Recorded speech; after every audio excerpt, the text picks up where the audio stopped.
இப்போ தொடர்ந்து சிவகார்த்திகேயன் விஜயை வந்து அந்த ஜனநாயகன் படத்தில் ஏதோ ஒரு விஷயம் பண்ணிகிட்டே இருக்காரு. கட் அவுட்ல இருந்து ஏதோ நடந்துக்கிட்டே இருக்குன்னு செய்தி வந்துக்கிட்டே இருக்குது. ஃபுல்லாக ட்விட்டர் ஃபுல்லாக அது பேசிக்கிட்டே இருக்காங்க. உண்மைதானா சார் அது? சிவகார்த்திகேயன் தனிப்பட்ட முறையில் விஜய் எதிர்க்கலைங்க. அதை நம்ம முதல்ல தெளிவாக புரிஞ்சுக்கணும். ஏன்னா இப்போ விஜய் எதிர்த்தாலும் அவரால் ஒன்றும் பண்ண முடியாது.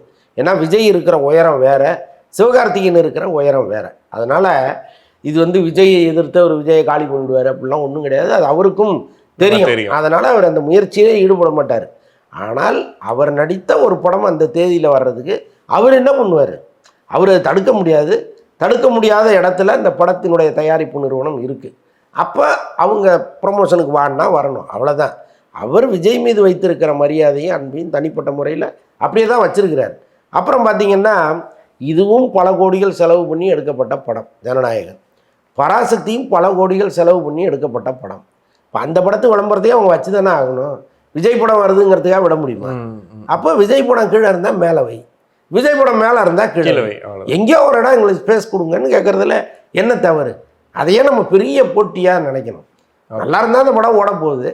என்ன பிரச்சனை அப்படின்னா விஜய் மாதிரி ஒரு சூறாவளியும் புயலும் வரும்பொழுது சிவகார்த்திகேயன் மாதிரி ஒரு சுண்டலி போய் சிக்கிச்சேங்கிறது தான். மற்றபடி நமக்கு ஒன்றும் அதில் ஒன்றும் வருத்தம் கிடையாது.